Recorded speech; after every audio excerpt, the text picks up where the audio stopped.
Hello दोस्तों, आप सभी का एक बार पुनः मेरे इस चैनल पर हार्दिक स्वागत है। आज हम वापस शुरू कर रहे हैं बीएसएफ के जो प्रैक्टिस सेट लगातार चल रहे हैं एचसीएम के लिए, मैथ्स के प्रैक्टिस सेट नंबर 5।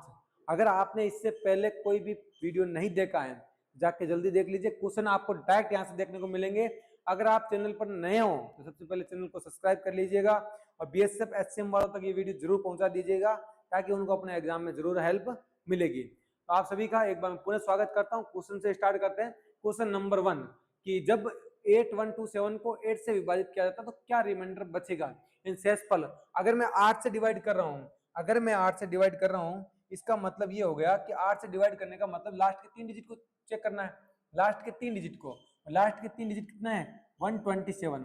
127 में अगर 8 से भाग दूंगा तो बोलोगे 8, पीछे बच गया 4, 8 पंजा 40, पीछे कितना बच गया? 7। रिमाइंडर कितना बच रहा है आपका? 7। और 7 ही क्या हो जाएगा? आंसर। लास्ट के 3 डिजिट में क्या करना है आपको? लास्ट के 3 डिजिट में आपको 8 से भाग देके चेक करना है। ऐसे ही क्वेश्चन को फटाफट वहां करना है। जैसे बोला 6 घंटे एक साथ बजने लगती है, तो क्रमश से 3 4 5 6 7 8 से भाग लगातार अंतराल में बजती हैं, तो कितने सेकंड बाद में एक साथ बजेगी। तो ऐसे क्वेश्चन के जब बहुत आते हैं तो आपको क्या करना कि एलसीएम लेना। क्या लेना? एलसीएम। 3 4 6 7 8 और 12। मैंने बोला एलसीएम वो नंबर होता है जो इन सब से कट जाए। तो ऐसा इसका मतलब ये है कि वो नंबर 7 से भी कटना चाहिए। 7 से कटना चाहिए, इसका मतलब मैंने बोला 7 दूनी 14 पीछे बच के 27 नहीं कटेगा। अगर मैं बोलूँ 7 दूनी 14 पीछे 28 कट जाएगा। 7 दूनी 14 पीछे 3 36 नहीं कटेगा। और मैंने बोला ये 7 दूनी 14 पीछे 4, ये भी नहीं कटेगा। आंसर क्या हो गया? ऑप्शन नंबर बी आपका क्या हो गया? करेक्ट। फटाफट करना, प्राइम नंबर को देखिएगा ताकि आप क्वेश्चन को फटाफट काट सकते हो। अगला देखो, यदि लगातार 3 प्राकृत संख्या उनका योग 87 है तो मध्य संख्या ज्ञात कीजिए। तो मैंने बोला 3 प्राकृत संख्या x, x+1 और x+2 है। तो आपने बोला इन सबका योग कितना है? 87। तो मैंने इन सबका योग कर दिया, वो किसके बराबर है? 87 के। तो आपने बोला 3x+3 = 87। तो आपने बोला 3x = 84 और x = आपने बोला 26। अगर 28 कितना है? 28। अगर x की वैल्यू 28 है तो बीच वाला नंबर क्या हो जाएगा? 28 + 1 29। क्या हो जाएगा? 29। 28 + 1 29। फटाफट करना है, ज्यादा टाइम लेना नहीं है। अगला है 75% का। 75% बताओ। तो मैंने बोला 75% हटाओगे बटन क्या आ जाएगा? 0। 100 और फिर परसेंटेज हटाओगे बटन कितना आ जाएगा? 00। 75 को 75 से गुणा करोगे तो यह जाएगा 56 25। और 00 नीचे है तो मैंने बोला 1 2 3 और 4। पॉइंट कितनी संख्या बाद में आएगा? 4 संख्या बाद में क्या आएगा? पॉइंट। तो आपने बोला इसका आंसर हो जाएगा 0.5625। 0.5625 आपका क्या हो जाएगा? करेक्ट आंसर हो जाएगा। अगला देखो, ये अलजेब्रा का अच्छा क्वेश्चन है, इसमें फटाफट करने की कोशिश कीजिए। मुझे x - y दे रखा है और xy दे रखा है, तो इन सभी फॉर्मूले को, ये भी एक फॉर्मूला है और ये भी एक फॉर्मूला है, इसको x - y और xy के रूप में कन्वर्ट करना है। तो मैंने बोला x cube minus Y cube का मतलब क्या होगा? तो आपने बोला x - y और कोष्टक में आ जाएगा x - y का स्क्वायर प्लस 3xy। अगर मैं इस फॉर्मेट में लिखवा दूंगा तो ऐसा लिखेंगे, माइनस का 8 और ये क्या आ जाएगा? x + y का होल स्क्वायर क्या हो जाएगा? तो आपने बोला x + y का होल स्क्वायर को अगर मैं x - y के होल स्क्वायर के रूप में लिखना चाहूँ तो आप बोलोगे x - y का होल स्क्वायर प्लस क्या आ जाएगा? 4xy। ये आपका इस प्रकार से फॉर्मेट बनेगा। तो आपने बोला मान रख दीजिए। अब मैंने बोला x - y कितना? आपने बोला 9। फिर देखिए x - y का स्क्वायर मतलब 9 में 9 81 प्लस का 3 गुना xy का मतलब कितना हो जाएगा?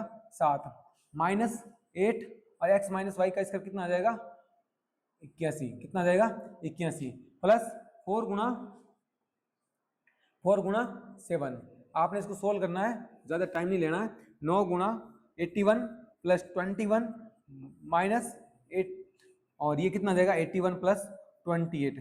अगर मैं यहाँ से जोड़ूंगा इनको तो ये बन जाएगा 9 गुना, ये कितना बनेगा? आपने बोला 102। कितना बन जाएगा? 102 गुना 8 गुना ये कितना बन जाएगा? आपने बोला 109। कितना बन जाएगा? 109। अगर मैं यहाँ से 9 से गुना करूंगा इसको तो 900 प्लस 18 918। और यहाँ से अगर मैं गुना करूंगा 800 और 800 प्लस 72 872। यहाँ से अगर मैं डिफरेंस लूंगा तो 6 बचेगा और 11 में से बचेगा 4। 46 आपका क्या हो जाएगा? Correct answer. तो फटाफट आपको फॉर्मूले रखना है और फॉर्मूले के साथ क्या करना है? आंसर निकालना है। तो आंसर कोशिश कीजिए फटाफट निकालें, टाइम नहीं लगना चाहिए। अगर देखो, एक शहर की जनसंख्या 40,000 है, यदि इसकी जनसंख्या 5% प्रति वर्ष की दर से घटती है तो 3 साल बाद जनसंख्या कितनी हो जाएगी। इसका मतलब घट रही है तो घटना चाहिए। तो मैंने बोला 40,000 जनसंख्या थी, अगर 5% घट गई इसका मतलब कितनी बची, 95/100। फिर 5% घट गई इसका मतलब फिर 95/100। और लास्ट ईयर में कितना, तीसरे साल में 95/100। मैंने बोला 2 जीरो से 2 जीरो, अगले 2 जीरो से आपके 2 जीरो से लगे। आपने बोला ठीक है। अगर मैं 5 से काटूंगा तो 19 बार, और 5 से काटूंगा 20 बार। अगर मैं 5 से काटूंगा 19 बार, और 5 से काटूंगा 4 बार, 4 से आपका क्या चला गया, 4 चला गया। अब मैंने बोला लास्ट का जो डिजिट आएगा वो आएगा 5। कितना आएगा, 5, क्योंकि नंबर 81 गुणा कितना, 5, लास्ट डिजिट कितना आना चाहिए, 5 आना चाहिए। तो मैंने बोला यहाँ पे कि अगर इनका डिजिटल सम देखें तो 9 9 और 10 10 10 का डिजिटल सम कितना हो जाएगा, 1, और इसका भी कितना हो जाएगा, 1। यानी 1 गुणा 1 और गुणा कितना हो जाएगा, 5। यानी डिजिटल सम कितना आना चाहिए, 5। यहाँ मैंने देखा डिजिटल सम तो बोला 5 3 8, 8 और 6 आपने 14, और 7 21, और 5 कितना हो गया, 26, और 26 का कितना आएगा, 8, जो कि आंसर नहीं होगा। ऑप्शन नंबर डी आपका क्या हो जाएगा, करेक्ट आंसर हो जाएगा। अगला देखो, अर्धवार्षिक रूप से संयोजित चक्रवर्ती ब्याज की 10% की दर से 1.5 साल के लिए 20,000 रुपए पर कितना आपको कंपाउंड इंटरेस्ट मिलेगा। यानी कहने का मतलब जो ब्याज है वो अर्धवार्षिक रूप से लिया जाता है। अगर रेट ऑफ इंटरेस्ट वार्षिक रूप से 10 है, अगर वार्षिक रूप से 10 है तो आपका क्या हो जाएगा, आधी हो जाएगी। हाफ ईयरली में क्या हो जाएगी, आधी। इसका मतलब कितनी बचेगी, 5%। आपको टाइम कितना दे रखा, आपने बोला 1.5 साल का दे रखा, आपको टाइम दे रखा, 1.5 साल टाइम दे रखा। 1.5 साल में हाफ ईयरली के कितने सर्कल हो जाएंगे, आपने बोला 3 सर्कल हो जाएंगे। कितने सर्कल हो जाएंगे, 3 सर्कल हो जाएंगे। अब यहाँ से हम आराम से क्वेश्चन को कर सकते हैं। कैसे, अगर मैं 5% की बात करूं तो 5% का मतलब होता है 1/20, यानी 20 से कितना हो जाएगा, 21। फिर अगले साल 20 से क्या हो जाएगा, 21, और फिर अगले साल कितना हो जाएगा, 20 से 21। अगर मैं यहाँ से इनको मल्टीपल करूंगा तो ये हो जाएगा 8,000। कितना हो जाएगा, 8,000। और यहाँ 21 का क्यों कितना होता है, आपने बोला 441 गुणा 21। तो यहाँ से अगर मैं गुणा करूंगा इसको तो ये बन जाएगा 441288। तो यहाँ से आप जोड़ोगे इनको, 2 6 962, कितना 9,262 बन गया। अब यहाँ देखो कि एक्चुअल में आपको ब्याज मिला कितना, तो आपने बोला ब्याज कितना मिल रहा है, 8,000 की अगर वस्तु 9,262 में मिल रही है, इसका मतलब 1,262 का क्या मिल रहा है, ब्याज मिल रहा है। 8,000 की वैल्यू अगर 20,000 है, यानी ये आपका क्या है, प्रिंसिपल है, ये आपका अमाउंट है, और ये क्या हो गया आपका ब्याज। क्या हो गया, ब्याज। क्वेश्चन के अकॉर्डिंग 20,000 क्या है, 20,000 है आपका प्रिंसिपल, और यहाँ पे प्रिंसिपल कितना है, 8,000। इन 8,000 की वैल्यू कितनी है, 20,000, और आपको क्या चाहिए, कंपाउंड इंटरेस्ट यानी 1,262 की वैल्यू चाहिए। तो मैंने बोला 3 जीरो से 3 जीरो काट दो। अगर मैं यहाँ से 4 से काटना चाहूँ तो 4 से काटोगे तो आइए 2 बार चला जाएगा, और 4 से काटोगे 5 बार चला जाएगा। इसके बाद अगर मैं 2 से काटूंगा इसको तो आपने बोला 6 3 1। अगर मैं इसको 5 से गुणा करूंगा तो 5 कम 5, पीछे बच गया 1, 5 कम 5, 5 3 15, हासिल की 1, 5 30 और 31, 31 55, 31 55 के आसपास ऑप्शन आएगा। तो एक ही ऑप्शन है 31 55 के आसपास, 3152.5। यदि प्रति वर्ष साधारण ब्याज की एक निश्चित दर से एक वर्ष में 45 रुपए की धनराशि 4860 रुपए हो जाती है, तो उसी ब्याज दर पर 3 वर्षों के बाद धनराशि कितनी होगी। यानी कहने का मतलब है एक वर्ष में साधारण ब्याज है, ये आपका 45 रुपए क्या था, प्रिंसिपल था, और ये कितना हो गया 4860। इसका मतलब ब्याज कितना मिला, आपने बोला ब्याज मिला है इसमें 360 रुपए का। कितने रुपए का ब्याज मिला, 360 रुपए का। तो बोला ये धनराशि 3 साल बाद में कितनी, ये 1 साल का है, इसका मतलब 3 साल का ब्याज कितना हो जाएगा। तो आपने बोला 3 साल का ब्याज हो जाएगा, आपने बोला 1080। कितना हो जाएगा 1080, 45 रुपए 1080 हो जाएगा। 45,000 पर 1080 का ब्याज मिल रहा है, तो आपने बोला पैसा कितना बन जाएगा, आपने बोला पैसा बन जाएगा 5580। ऐसे भी डायरेक्ट कर सकते हो आप फटाफट। अगला देखो, विलियनों में ए और बी में स्प्लिट और जल का अनुपात 2:3, और एक दूसरे जो बी विलियन है उसमें 7:8 है। 6 लीटर ए विलियन को और 9 लीटर बी विलियन को एक साथ मिलाया जाता है। यानी 6 लीटर आपके पास क्या है, विलियन ए है, क्या है, विलियन ए है। और विलियन बी कितना है, तो आपने बोला विलियन बी है 9 लीटर। कितना है, 9 लीटर। और विलियन ए के अंदर जो स्प्लिट और जल का अनुपात कितना है, 2:3 है। और यहाँ पर अनुपात कितना है, 7:8 है। यहाँ क्या है, 7:8 है। यानी पहले में 2 अनुपात है, दूसरे में 7 अनुपात है। और आपको स्प्लिट का पूरे परिणामी मिश्रण में क्या पूछा गया, परसेंटेज पूछा गया। तो मैं इस चीज को मानता हूं कि अगर मैं इसमें इसको 2 और 3 बांटूं, अगर 2 इसमें 3 बांटूंगा तो इसमें स्प्लिट कितना आ जाएगा। तो आपने बोला इसके अंदर स्प्लिट आ जाएगा आपका, टोटल 6 है आउट ऑफ 5 में से, और स्प्लिट आपका ये जाएगा। यहाँ पे देखूंगा टोटल कितना, आपने बोला 9, आउट ऑफ कितना 15 गुणा 7, तो ये आपका क्या आ गया स्प्लिट, क्या आ गया स्प्लिट। और टोटल मिलियन कितना है, टोटल मिलियन आपको कितना हो जाएगा, आपने बोला 15, इन 15 में से आपका ये स्प्लिट है तो आपको परसेंटेज निकालने के लिए क्या करना पड़ेगा, 100 से गुणा करना पड़ेगा। तो 12/5 प्लस ये आप बोलोगे 63/15, और यहां से आप देखोगे कि अगर मैं 3 से काटूं तो ये कट सकता है 3 से 3 बार, 3 से 5 बार, तो आपने बोला 21/5, बट्टे में कितना है 15, तो गुणा में कितना आ जाएगा 100। यहाँ से मैं आगे सोल्व करूंगा तो यहाँ एलसीएम आ जाएगा 5, और 12 + 21 कितना हो जाएगा, 12 + 10 नहीं 21 + 10 31 + 2 33, और ये जो 5 15 है, ये 15 यहाँ मल्टीपल में आ जाएगा और यहाँ 100 आ जाएगा गुणा में। अगर मैं 3 से काटूंगा 3 बार, 3 से काटूंगा 5 बार, और 25 से काटूंगा तो ये 5 बार, 3 नहीं 25 से 5 से काटूंगा 20 बार, और 5 से काटूंगा ये 4 बार, और 4 3 कितना आ जाना चाहिए 12% आना चाहिए। कहीं हमने गलती कर दी इस क्वेश्चन के अंदर। फिर से यहाँ देखोगे आपने 6 दूनी 12/5, इन टोटल मिश्रण कितना है 5, और 5 में से 6 लीटर में से 5 लीटर में से 2 लीटर आपने क्या ले लिया स्प्लिट लिया, ठीक है। यहाँ पे अगले में देखो आपने कि 9 लीटर टोटल मिश्रण था, 9 लीटर में से आउट ऑफ कितना 15, और आपको क्या चाहिए स्प्लिट चाहिए, तो मैंने लिया 7, और टोटल स्प्लिट है कितना, आपने बोला 15, कितना है 15 गुणा में 100। यहाँ बोलोगे 6 दूनी 12/5, यहाँ 3 से काटोगे 3 बार, 3 से काटोगे 5 बार, 3/5 7 21/5, ठीक है यहाँ तक। इसके बाद देखो यहाँ एलसीएम ले लिया आपने, एलसीएम आ जाएगा आपका 5, एलसीएम 5 आने के बाद 12 + 21 कितना हो जाएगा, आपने बोला 33, कितना आ रहा है 33। अगर 33 आ रहा है इसका मतलब है ये ऊपर कितना आ रहा है 33, नीचे कितना आ रहा है 5 गुणा 15, और गुणा में कितना आ रहा है 100। अगर मैं यहाँ से 5 से काटूंगा नहीं, पहले मैं 3 से काटूं तो 11 बार, 3 से काटूंगा तो कितनी बार चल जाएगा 5 बार, और 5 से काटोगे 5 25, 25 चौक 100, इसका मतलब 11 गुणा 4 कितना आ जाएगा 44, आपका क्या हो जाएगा आंसर हो जाएगा। अगला देखो 20 वस्तुओं का सीपी 25 वस्तुओं के एसपी के बराबर है, यानी अगर मैं बात करूं 20 वस्तुओं का सीपी 21 वस्तुओं के एसपी के बराबर है, 25 वस्तुओं के एसपी के बराबर है, तो मुझे ये बताओ सीपी और एसपी का रेशियो क्या आ जाएगा। यानी अगर आपकी 25 वस्तुएं थी वो बेचा कितने में गया है 20 में गया है, लॉस कितने का हुआ, आपने बोला 5 का, आउट ऑफ 25 गुणा 100, आपने बोला अगर मैं 5 से काटूंगा तो ये कितनी बार चलेगा 5 बार, 5 से काटोगे 20%, 20% क्या हो गया आपको लॉस हो गया, क्या हो गया लॉस हो गया। फटाफट करना ऐसे क्वेश्चनों के अंदर कि मैंने बोला 20 वस्तुओं का सीपी 25 वस्तुओं के एसपी के बराबर है, तो सीपी और एसपी का रेशियो आ गया 25 की वस्तु को 20 में बेचा गया, 5 का लॉस हुआ, आउट ऑफ 25 गुणा 100% निकालने के लिए 100 से गुणा कर दिया। ऐसे आपको फटाफट क्वेश्चन करने हैं। राम और रघु के वेतन का अनुपात इतना इतना है, यदि राम का वेतन रघु के वेतन से 4,000 रुपए कम है, यहाँ से भी लग रहा है कि अनुपात में कितना कम लग रहा है, अनुपात के अकॉर्डिंग 1 रुपए कम लग रहा है, क्योंकि क्वेश्चन के अकॉर्डिंग कितना कम लग रहा है 4,000 है, एक अनुपात का मतलब कितना आ गया 4,000, रघु रघु रघु का अनुपात कितना है 3, 4 3 कितना आ जाएगा 12। ऐसे क्वेश्चनों को फटाफट करना है, मल्टीपल से भी किया जा सकते हैं। मैंने बोला 5 और 7 कितना 8 नीचे कटेगा, 5 और 6 कट सकता है, 5 और 6 7 ये भी दोनों नहीं कटेंगे, कौन सा कटेगा, एक ही दो ही ऑप्शन थे, दोनों ऑप्शन को बाई ऑप्शन भी कर सकते थे। अगला है पी अनुपात क्यू, यानी आपको पी अनुपात क्यू दे रखा है, कितना दे रखा है 2:3, और क्यू अनुपात आर दे रखा आपने कितना दे रखा है 6:7। आपसे पूछा गया पी क्यू आर, तो सबसे पहले जिसके नीचे जो लिखा है वो लिख दीजिएगा, पी क्यू के नीचे 2:3 लिखा है, और क्यू आर के नीचे लिखा 6:7।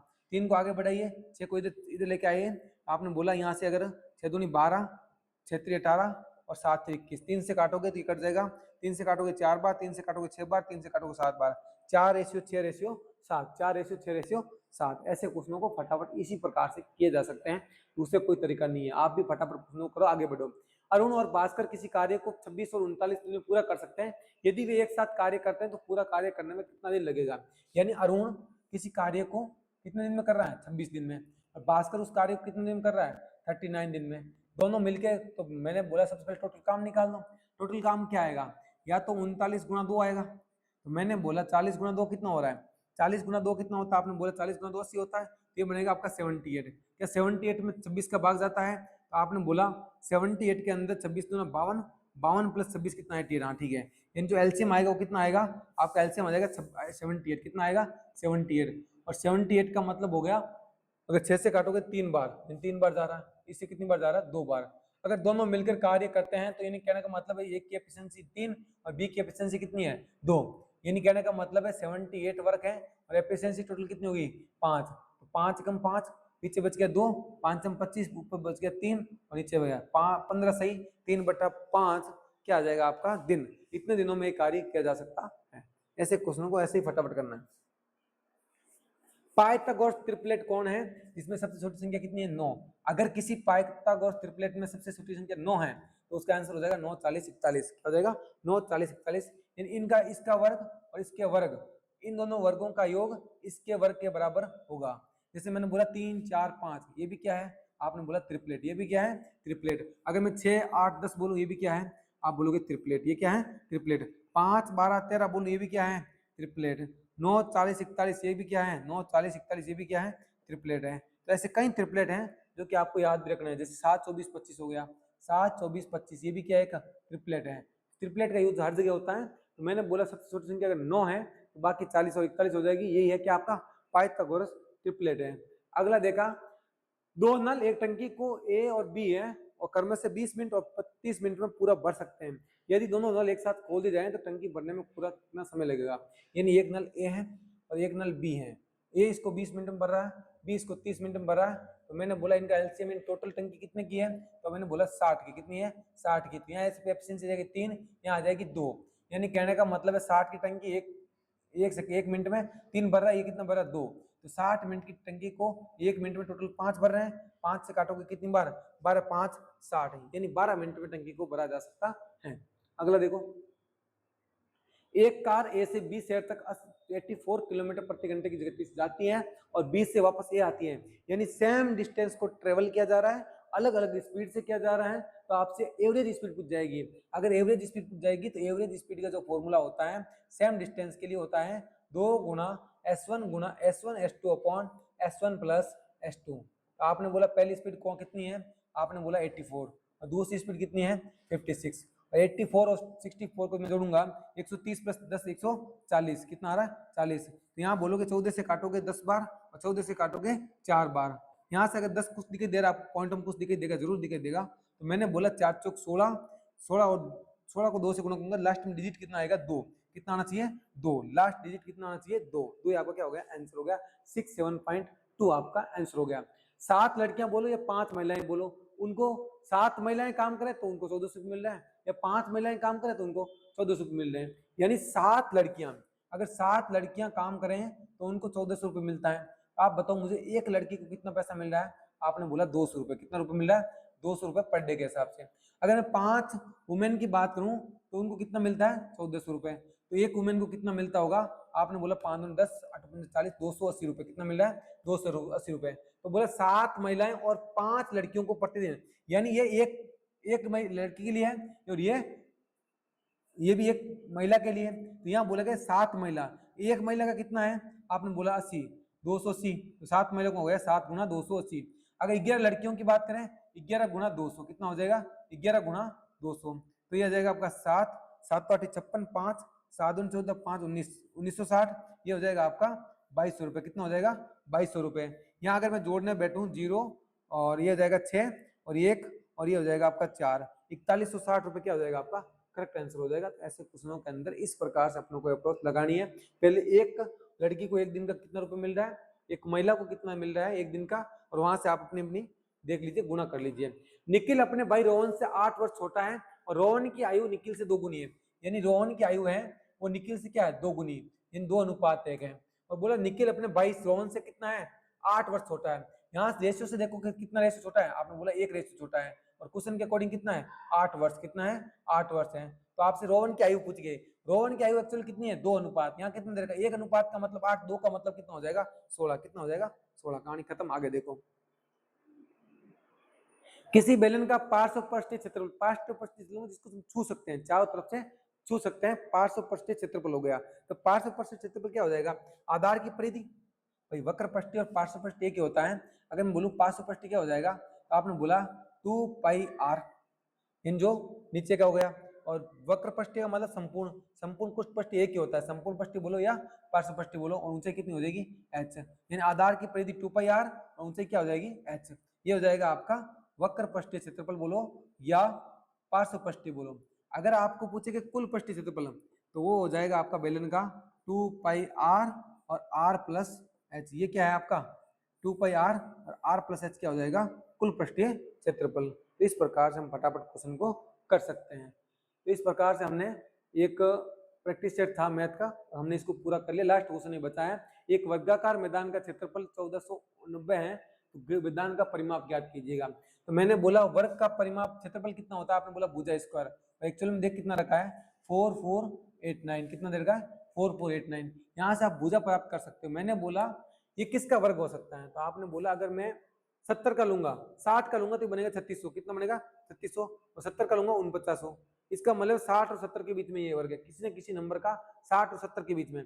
अगर मैं ऐसा कोई नंबर लूं जिसके पीछे 9 आ सकता है, 9 किस किस के वर्ग में आता है, 9 आता है या तो 3 के वर्ग में या आता है 7 के वर्ग में। तो मैंने बोला अगर मैं 67 लूं तो 67 का वर्ग क्या होता है, आपने बोला 67 का वर्ग होता है 4489। यानी यहाँ से भुजा कितनी आ गई 67। अगर भुजा 67 आ गई, परिमाप क्या होता है 4 गुना भुजा, और भुजा कितनी है 67। यहाँ से देखोगे कि 728 लास्ट डिजिट कितना आना चाहिए 8, 268 क्या हो गया आपका करेक्ट आंसर। इस प्रकार से मैंने फटाफट आपको क्या करवा दिया, बीएसएफ एसएम का एक प्रैक्टिस सेट। इसी प्रकार से आपको फटाफट करना है, अगर प्रैक्टिस करनी है तो फास्ट कीजिए, ताकि क्वेश्चन क्या है जल्द से जल्द आप सॉल्व कर सकते हो, कम समय में आप क्वेश्चन को कर सकते हो। थैंक यू, मिलते हैं अगले वीडियो में। जय हिंद, जय भारत।